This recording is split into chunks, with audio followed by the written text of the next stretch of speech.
26 different men held the purple mantle in just half a generation. They died by steel while their currency rotted from within. Swords cut flesh, but silver coins severed the very spine of an empire that ruled half the world. How did a machine built to conquer death collapse because its own money turned into worthless tin? Before the rot set in, Rome stood as a colossus of stone and blood. Emperors marched from victory to victory across lands where no other banner dared fly. An army of 250,000 men kept the peace from Britain to Syria. That golden age shattered the moment a single emperor drew his own sword against the heavens. Marcus Aurelius died in the mud of Germania, leaving his son to rule a crumbling foundation. Commodus treated the throne like a circus ring rather than the seat of divine authority he claimed to hold. His murder sparked civil war that tore through the legions like a sudden winter storm over burning fields. By 235 AD, Severus Alexander tried to fix the broken coinage before his own men dragged him away. He needed gold to pay his men fighting the Alemanni tribes on the northern border. The treasury was empty, so he started melting pure silver to mix in base metals for new issues. Soldiers received double their usual wages while the empire traded real value for fake promise in every transaction. This desperate act created a spiral where more money chased fewer goods, driving prices up like wildfire through dry grass. The army swelled to 600,000 men who demanded payment that the state could no longer afford.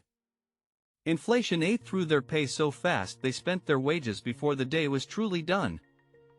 Emperors rose from the barracks ranks only to be dragged down by their own bloodied hands within months. By 284 AD, the only man left standing was Diocletian, who saw the madness had no end. He doubled the military budget to secure his throne against every rival who dared breathe. Public works sprang up like mushrooms after rain, costing fortunes that drained the remaining silver reserves.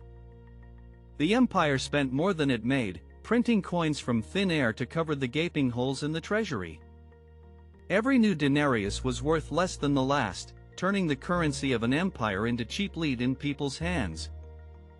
In 301 CE he tried to stop the bleeding by writing a law that prices could never rise. He ordered execution for anyone selling grain or cloth above the set limit regardless of their own losses. The market vanished overnight as sellers hid goods in cellars rather than face the guillotine for honest trade.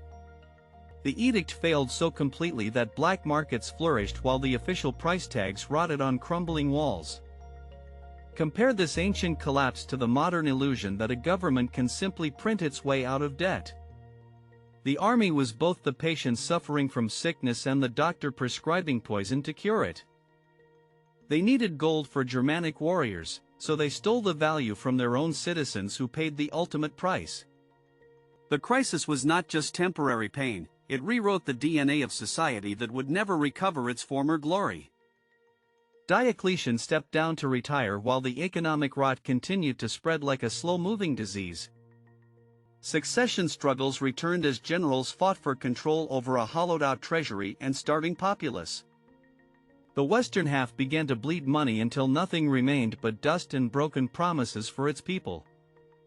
By 476 AD, the throne was empty and the man holding it had no one left to rule. Odoacer stepped in not as a conqueror but as the final judge of an economic corpse. He removed the boy from power without a battle because there was no army left to fight.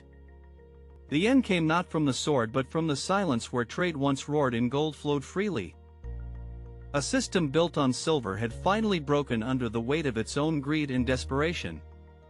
We remember the fall of Rome as a story of barbarian hordes tearing down stone walls. The truth is far more tragic. The empire killed itself long before any foreigner crossed its borders. Inflation erased centuries of stability in decades, leaving nothing behind but the memory of what could have been. Every empire that prints its way out of trouble walks the same road toward a quiet and inevitable doom. What happens when the value of your money drops faster than the hope in a citizen's heart? The fall was not a crash but a slow fade where everyone watched their wealth dissolve into thin air. They built an eternity on foundations of sand and expected the rising tide to never come crashing down. And now you must ask, if money is trust, what happens when the world stops believing in your promises? Subscribe for more financial history stories.